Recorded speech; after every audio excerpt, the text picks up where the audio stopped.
ಸಂಸ್ಕಾರದ ಬೆಳಕು ವಾಹಿನಿಗೆ ಸರ್ವರಿಗೂ ಸ್ವಾಗತ ಸುಸ್ವಾಗತ ಕೋರುತ್ತಾ ಇವತ್ತಿನ ವಿಷಯ ಪ್ರಾರಂಭಿಸುವುದಕ್ಕಿಂತ ಮುಂಚಿತವಾಗಿ ಸಮಸ್ತ ನನ್ನ ಕರ್ನಾಟಕ ಜನತೆಗೆ ನಿಮ್ಮ ಲಕ್ಷ್ಮೀಕಾಂತ್ ಮಾಡುವ ನಮಸ್ಕಾರಗಳು. ಇವತ್ತಿನ ಸುಂದರವಾದ ಸಂದೇಶವನ್ನು ನಿಮ್ಮ ಮುಂದೆ ತೆಗೆದುಕೊಂಡು ಬರುವುದಕ್ಕಿಂತ ಮುಂಚಿತವಾಗಿ ನನ್ನ ಆರಾಧ್ಯ ದೇವರಾದಂಥ ಅಕ್ಕಲಕೋಟೆ ಸದ್ಗುರು ಸ್ವಾಮಿ ಸಮರ್ಥ ಮಹಾರಾಜರ ಪಾದಕ್ಕೆ ನಮಸ್ಕರಿಸುತ್ತಾ, ಅದೇ ರೀತಿ ವರದಾನೇಶ್ವರಿ ದಾನಮ್ಮ ದೇವಿ ಸೋಮನಾಥರ ಪಾದಕ್ಕೂ ನಮಸ್ಕರಿಸುತ್ತಾ ಇವತ್ತಿನ ಸುಂದರವಾದ ಸಂದೇಶದ ಕಥೆಯನ್ನು ನಿಮ್ಮ ಮುಂದೆ ತೆಗೆದುಕೊಂಡು ಬರುತ್ತಿದ್ದೇನೆ. ಯಾವ ಕಥೆಯೆಂದರೆ, ನೀವು ನನಗೆ ಸ್ಫೂರ್ತಿ, ನಾನು ನಿಮ್ಮಿಂದ ದೂರ ಆಗಲಾರೆ ಅನ್ನುವ ಕಥೆಯನ್ನು ನಿಮ್ಮ ಮುಂದೆ ತೆಗೆದುಕೊಂಡು ಬರುತ್ತಿದ್ದೇನೆ. ಕಥೆಯನ್ನು ನಾವು ಕೊನೆಯವರೆಗೆ ಕೇಳೋಣ. ತಂದೆ ಮಗನಿಗೆ, ನೀನು ಸ್ಕೂಲಿಗೆ ಹೋಗಿದ್ದೀಯಾ?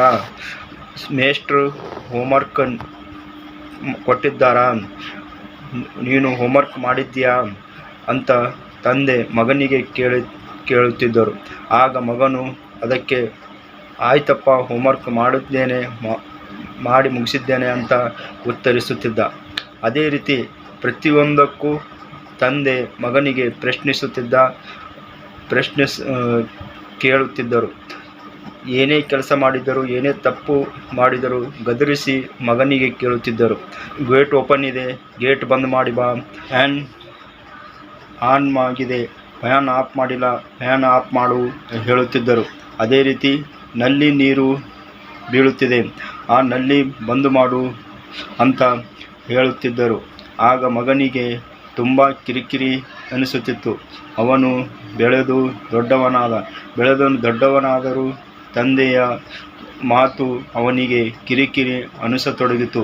ತಂದೆ ಹೇಳಿದ್ದು ಅವನಿಗೆ ಆಗ ಬರ್ತಿರಲಿಲ್ಲ. ಅವನು ಮನೆ ಬಿಟ್ಟು ಹೋಗಬೇಕೆಂದರೆ ಅದು ಆಗುತ್ತಿಲ್ಲ. ಏಕೆಂದರೆ ಕೆಲಸ ಇಲ್ಲ. ನಾನು ಹೊರಗೆ ಹೋಗಿ ಏನು ಮಾಡಬೇಕು, ಯಾವ ರೀತಿ ಬದುಕಬೇಕು ಅಂಥೇಳಿ ತಂದೆಯ ಕಿರಿಕಿರಿಯನ್ನು ಸಹಿಸಿಕೊಂಡು ಅಲ್ಲೇ ಇದ್ದು ಬಿಟ್ಟ. ಬಯಕೆಗಳನ್ನು ತಂದೆಗೆ ಹೇಳಿ ಬೇಡಿ ಕೇಳಿಕೊಳ್ಳುತ್ತಿದ್ದ. ಒಂದು ದಿನ ಇಂಟರ್ವ್ಯೂ ಬಂತು.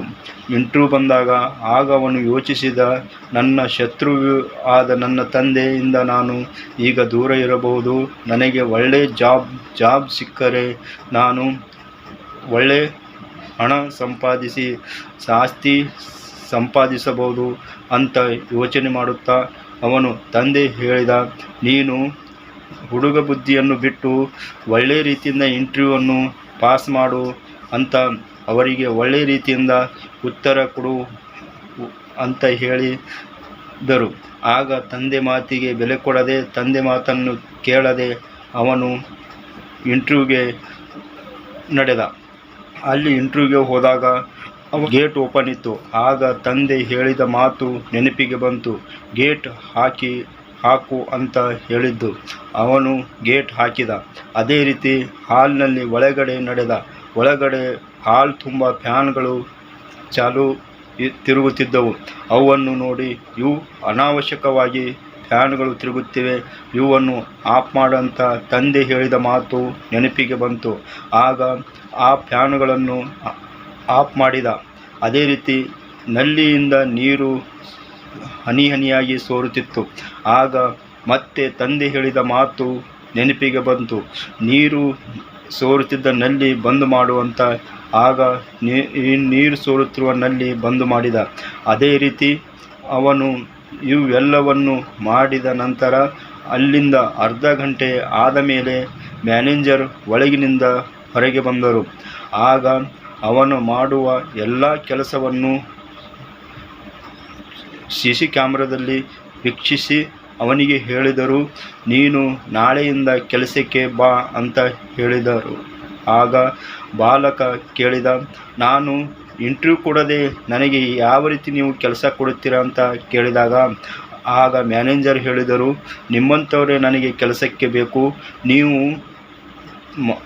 ಗೇಟ್ ಬಂದ್ ಮಾಡಿ ಒಳಗೆ ಬಂದಿರಿ, ಹಾಲ್ನಲ್ಲಿ ತಿರುಗುತ್ತಿರುವ ಫ್ಯಾನುಗಳನ್ನು ಆಫ್ ಮಾಡಿದ್ದೀರಿ, ನಲ್ಲಿಯಿಂದ ಸೋರುತ್ತಿರುವ ನೀರನ್ನು ನೀರಿನ ನಲ್ಲಿ ಬಂದ್ ಮಾಡಿದ್ದೀರಿ. ಇದನ್ನೆಲ್ಲ ನಾವು ಶಿಶಿಯಲ್ಲಿ ವೀಕ್ಷಿಸಿದ್ದೆವು. ನಿಮ್ಮಂಥವರು ನಮಗೆ ಕೆಲಸಕ್ಕೆ ಬೇಕು ಅಂತ ಹೇಳಿದ ಮ್ಯಾನೇಜರು ಅವರ ಮಾತು ಕೇಳಿ ಅವನು ಮನೆಗೆ ಬಂದ ಅಪ್ಪನನ್ನು ಬಿಗಿಯಾಗಿ ಅಪ್ಪಿಕೊಂಡು ಹೇಳಿದ, ಅಪ್ಪ, ನಾನು ನಿಮ್ಮಿಂದ ದೂರ ಹೋಗಲಾರೆ, ನಾನು ನಿಮ್ಮ ಜೊತೆಯಲ್ಲೇ ಇರುತ್ತೇನೆ. ನೀವು ಹೇಳಿದ ಒಂದೊಂದು ಮಾತಿನಿಂದ ಇಂದು ನನಗೆ ಕೆಲಸ ಸಿಕ್ಕಿದೆ ಅಂತ ಹೇಳಿ ಅಪ್ಪಿಕೊಂಡು ಗೋಳಂತ ಅಳುತ್ತಾ ತಂದೆಗೆ ಹೇಳಿದ. ನೀವು ನನಗೆ ಸ್ಫೂರ್ತಿ, ನಾನು ನಿಮ್ಮನ್ನು ಬಿಟ್ಟು ಹೋಗಲಾರೆ ಅಂತ ಮಾತನ್ನು ಹೇಳಿದ. ಈ ಕಥೆಯಿಂದ ನಮಗೆ ಏನು ಅರ್ಥವಾಗುತ್ತೆ ಅಂದರೆ, ನಾವು ತಂದೆ ತಾಯಿಯನ್ನು ಹೇಳಿದ ಮಾತು ಒಂದೊಂದು ಅಮೂಲ್ಯವಾದ ಮಾತು. ಈ ಮಾತನ್ನು ನಾವು ಚಾಚು ತಪ್ಪದೆ ಪಾಲಿಸಬೇಕು. ಈ ಕತೆ ನಾನು ನಿಮಗೆ ಏಕೆ ಹೇಳುತ್ತಿದ್ದೇನೆಂದರೆ, ಇಂದಿನ ಆಧುನಿಕ ಯುಗದಲ್ಲಿ ತಂದೆ ತಾಯಿಯನ್ನು ವೃದ್ಧಾಶ್ರಮದಲ್ಲಿ ಇಡುವಂಥ ಮಕ್ಕಳನ್ನು ನಾವು ನೋಡಿದ್ದೇವೆ, ಕೇಳಿದ್ದೇವೆ. ಅವರು ಗಳಿಸಿದ ಹಣ ಬೇಕು, ಅವರು ಬೇಡ. ಕೊರೋನಾ ಸಂದರ್ಭದಲ್ಲಿ ನಾನು ನ್ಯೂಸ್ನಲ್ಲಿ ನೋಡಿದ್ದೆ. ಆಗ ತಂದೆ ಬೇಡ, ಹಣ ಬೇಕು ಅಂತ. ಕೊರೋನಾದಿಂದ ನಿಮ್ಮ ತಂದೆ ತೀರಿಕೊಂಡಿದ್ದಾರೆ. ಮಗನು ಬೆಂಗಳೂರಿನಲ್ಲಿ ಕೆಲಸ ಮಾಡುತ್ತಿದ್ದ. ಅವನಿಗೆ ಕರೆ ಹೋಯಿತು. ಅವನು ಕರೆ ಹೋದಾಗ, ನಿಮ್ಮ ತಂದೆ ತೀರಿಕೊಂಡಿದ್ದಾರೆ ಕೊರೋನಾ ಆಗಿ, ನೀನು ಮನೆಗೆ ಬಾ, ನಿಮ್ಮ ತಂದೆ ಅಂತ್ಯ ಸಂಸ್ಕಾರ ಮಾಡಿಕೊ ಅಂತ ಹೇಳಿದ. ಆಗ ಅವನು, ನಮ್ಮ ತಂದೆ ತೀರಿಕೊಂಡರು, ನೀವೇ ಮಣ್ಣು ಮಾಡಿ ನನಗೆ ಅವರು ಏನು ಹಣ ಇದೆ ಅದನ್ನು ಕಳಿಸಿ ಅಂತ ಹೇಳ್ದ. ನಿಮ್ಮ ತಂದೆ 5 ಲಕ್ಷ LIC ಮಾಡಿದ್ದಾರೆ, ಆ LIC ಹಣ ತೆಗೆದುಕೊಂಡು ಹೋಗುವಂತೆ ಬಾ ಅಂತಂದಾಗ ನನ್ನ ಹೆಸರಿಗೆ ಟ್ರಾನ್ಸ್ಫರ್ ಮಾಡಿ ಅಂತ ಆ ಮಗನು ಹೇಳಿದ. ಇಂಥ ಸನ್ನಿವೇಶಗಳನ್ನು ನಾವು ಕೊರೋನಾ ಸಂದರ್ಭದಲ್ಲಿ ಕೂಡ ಮಾನವೀಯ ಮೌಲ್ಯಗಳನ್ನು ತಿಳಿಸುವಂತಹ ಒಂದು ವೈರಸ್ನಿಂದ ಇಡೀ ದೇಶಕ್ಕೆ ಒಂದು ಪಾಠವನ್ನು ಕಲಿಸಿದೆ. ಆ ತಂದೆ ತಾಯಿ ಮತ್ತು ಸಂಬಂಧಿಕರ ಮೌಲ್ಯ ಯಾವ ರೀತಿ ಇದೆ ಅನ್ನುವುದನ್ನು ಕೂಡ ಸಂದೇಶವನ್ನು ಈ ಒಂದು ವೈರಸ್ ಇಡೀ ದೇಶಕ್ಕೆ ಒಂದು ತಿಳಿಸಿಕೊಟ್ಟಿದೆಯಲ್ಲ. ಅದೇ ರೀತಿ ನಾವು ತಂದೆ ತಾಯಿಯನ್ನು ಬಿಟ್ಟು ಬರುವಂಥ ಸಂದರ್ಭದಲ್ಲೂ ಕೂಡ ನಾವು ಇನ್ನೂ 2 ಸನ್ನಿವೇಶ ನನ್ನ ಕಣ್ಣ ಮುಂದೆ ನಾನು ಕಂಡಿದ್ದೇನೆ, ಅದನ್ನು ಕೇಳಿದ್ದೇನೆ. ಏನಪ್ಪ ಅಂದರೆ, ನಾವು ಕೊಡಸಾವಳಿ ಗ್ರಾಮದವರಾದಂತಹ ಬಸವಂತರಾವ್ ತೀರ್ಥೆಯವರ 21ನೆಯ ಸ್ಮರಣೋತ್ಸವ ಕಾರ್ಯಕ್ರಮದಲ್ಲಿ ಅಪ್ಪಾಸಾಬ್ ತೀರ್ಥೆ ಹಾಗೂ ಅವರ ಸಹೋದರರು ಅವರ ತಂದೆಯ ಸ್ಮರಣೆಗಾಗಿ 21 ಜನ ಸಾಧಕರಿಗೆ ಅವರು ಅಪ್ಪ ಪ್ರಶಸ್ತಿಯನ್ನು ನೀಡಿ ಗೌರವಿಸಿದರು. ಅಂತಹ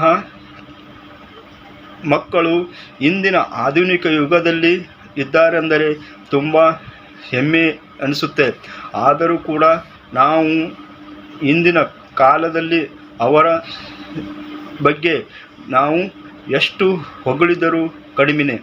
ಅಂತಹ ತಂದೆ ತಾಯಿಗಳ ಸಂಸ್ಕಾರ ಆ ಮಕ್ಕಳಿಗೆ ಯಾವ ಮಟ್ಟಿಗೆ ಕೊಡಿಸಿದ್ದಾರೆ, ಅವರಿಗೆ ಯಾವ ರೀತಿ ಶಿಕ್ಷಣ ಕೊಡಿಸಿದ್ದಾರೆ ಅನ್ನುವುದಕ್ಕೆ ಬಸವಂತರಾವ್ ತೀರ್ಥೆ ಹಾಗೂ ಲಕ್ಷ್ಮೀಬಾಯಿ ದಂಪತಿಗಳು ಇವರು ತಮ್ಮ ಮಕ್ಕಳಿಗೆ ಒಳ್ಳೆಯ ಉತ್ತಮ ಶಿಕ್ಷಣವನ್ನು ಕೊಡಿಸಿ ಒಬ್ಬೊಬ್ಬರಿಗೂ ಒಂದೊಂದು ಸ್ಥಾನದಲ್ಲಿ ಉತ್ತಮ ಸ್ಥಾನವನ್ನು ಕೊಡಿಸಿದ್ದಾರೆ.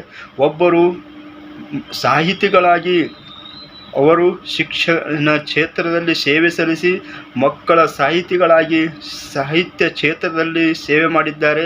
ಅದೇ ರೀತಿ ಶಾಬಾದ್ನಲ್ಲಿ ಪ್ರಥಮ ಕನ್ನಡ ಸಾಹಿತ್ಯ ಸಮ್ಮೇಳನದ ಅಧ್ಯಕ್ಷರಾಗಿದ್ದರು. ಅಂದು ಅವರ ಭಾಗ್ಯ. ಅಂಥ ಸಂಸ್ಕಾರವಂತ ಮಕ್ಕಳು ನಾವು ಇಂದು ಕಾಣುತ್ತಿದ್ದುದು, ಅವರ ಜೊತೆ ನಮ್ಮ ಒಡನಾಟ ಬಾಂಧವ್ಯ ಬೆಳೆಸಿದ್ದು ನಮ್ಮ ಪೂರ್ವಜನ್ಮ ಪುಣ್ಯ ಅಂತ ನಾನು ಭಾವಿಸುತ್ತೇನೆ.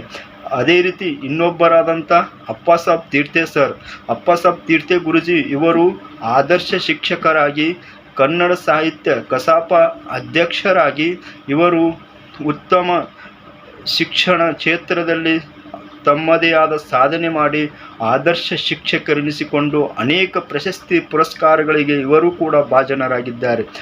ಆದರೂ ಇವರಂತಹ ಶಿಕ್ಷಕರ ಗುರುಗಳ ಜೊತೆ ನಾವು ಬೆರೆತಿರುವುದು ನಮ್ಮ ಭಾಗ್ಯ ಅಂತ ನಾನು ಭಾವಿಸುತ್ತೇನೆ. ಅದೇ ರೀತಿ ಅಪ್ಪಾಸಾಬ್ ತೀರ್ಥೆ ಗುರುಗಳಿಂದ ನನಗೆ ಖಜೂರಿ ಗ್ರಾಮದಲ್ಲಿರುವಂತಹ ರಾಜಶೇಖರ್ ಹರಿಹರ್ ಸರ್ ಅವರು ನನಗೆ ಪರಿಚಯ ಆದರು. ಅವರು ಕಸಾಪ ವಲಯ ಅಧ್ಯಕ್ಷರು.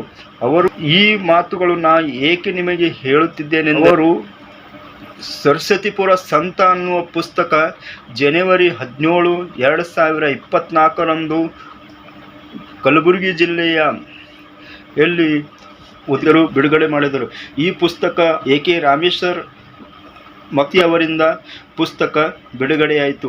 ಅದೇ ರೀತಿ ಅವರ ಕೈಯಿಂದಲೇ ಬರೆದಿರುವಂತಹ ಪ್ರೇಮಿ ಅಭಿವೃದ್ಧಿ ಹರಿಕಾರ ಕಲ್ಯಾಣಪ್ಪ ಹರಿಹರ್ ಅವರ ಜೀವನ ಚರಿತ್ರೆ ಸಾಧನೆ ಕುರಿತು ಪುಸ್ತಕವನ್ನು ಎ.ಕೆ. ರಾಮೇಶ್ವರ್ ಹಿರಿಯ ಮಕ್ಕಳ ಸಾಹಿತಿ 92ರ ಹಿರಿಯರು ಆ ಪುಸ್ತಕವನ್ನು ಬರೆದು 28/4/2025ರಂದು ಖಜೂರಿ ಗ್ರಾಮದಲ್ಲಿ ಅವರು ಕನ್ನಡ ಭವನದಲ್ಲಿ ಅಂದರೆ ಲೋಕಾರ್ಪಣೆ ಮಾಡಿದರು. ಕಲ್ಯಾಣಪ್ಪ ಹರಿಹರ್ ಅವರ ಪುಸ್ತಕ ಲೋಕಾರ್ಪಣೆಗೊಂಡಿತು. ನನ್ನ ಅನುಭವದ ಮಾತುಗಳು ನನಗೆ ಹಂಚಿಕೊಳ್ಳಲು ತುಂಬ ಸಂತೋಷವಾಗುತ್ತದೆ. ಕಲ್ಯಾಣಪ್ಪ ಹರಿಹರ್ ಇವರ ಧರ್ಮಪತ್ನಿ ಪಾರ್ವತಿಬಾಯಿ ಹರಿಹರ್ ಇವರಿಗೆ 4 ಜನ ಪುತ್ರರು. ಈ 4 ಜನ ಪುತ್ರರು ಇವರ 4 ಪಿಲ್ಲರ್ ಇದ್ದ ಹಾಗೆ. ಅವರ ಮನೆತನ ನಾವು ಎಷ್ಟು ಹೊಗಳಿದರೂ ಕಡಿಮೆ. ಆ ಮನೆಯಲ್ಲಿ ಅನ್ನಕ್ಕೆ ಕೊರತೆ ಇಲ್ಲ. ಬಂದವರಿಗೆ ದಾಸೋಹ ಸೇವೆ, ಅವರಿಗೆ ಎಷ್ಟೇ ಜನ ಬಂದರೂ ಅವರಿಗೆ ಪ್ರೀತಿ ವಿಶ್ವಾಸದಿಂದ ಅವರಿಗೆ ಸೇವೆ ಮಾಡುವ ಪ್ರವೃತ್ತಿ ಅವರ ಮನೆತನದಲ್ಲಿ ಬೆಳೆದು ಬಂದದ್ದು ನಾನು ಕಣ್ಣಾರೆ ಕಂಡಿದ್ದೇನೆ. ಅಂತಹ ರಾಜಶೇಖರ್ ಹರಿಹರ್ ಸರ್ ಅವರಿಗೆ ನನ್ನ ವತಿಯಿಂದ, ನನ್ನ ಸಂಸ್ಕಾರದ ಬೆಳಕು ಚಾನೆಲ್ ವತಿಯಿಂದ ತುಂಬು ಹೃದಯದ ಅಭಿನಂದನೆಗಳನ್ನು ಅರ್ಪಿಸುತ್ತೇನೆ. ಈ ಪುಸ್ತಕ ಕೃತಿ ಲೋಕಾರ್ಪಣೆಯ ಸಂಭ್ರಮದಲ್ಲಿ ಎಷ್ಟು ಅನ್ಯೋನ್ಯದಿಂದ, ಎಷ್ಟು ಪ್ರೀತಿಯಿಂದ ನಮ್ಮನ್ನು ಬರಮಾಡಿಕೊಂಡರು. ಅಂತಹ ಶಿಕ್ಷಕರ ಅವರು, ಅಣ್ಣ ಅತ್ತಿಗೆಯವರು, ಅವರ ಕುಟುಂಬದವರು, ಅವರು ಮನೆತನದವರು ಎಲ್ಲರೂ ಆತ್ಮೀಯ ಭಾವದಿಂದ ಸ್ವಾಗತಿಸಿಕೊಂಡರು. ಅಂತಹ ಮನೆತನದಲ್ಲಿ ನಾವು ಮಾತನಾಡುವುದು, ನಾವು ಎಷ್ಟೋ ಜನರನ್ನು, ಎಷ್ಟೋ ಮನೆತನಗಳನ್ನು ನಾವು ಕಾಣುತ್ತೇವೆ. ಆದರೆ ಅಲ್ಲಿ ಶರಣರ ಸೇವೆ,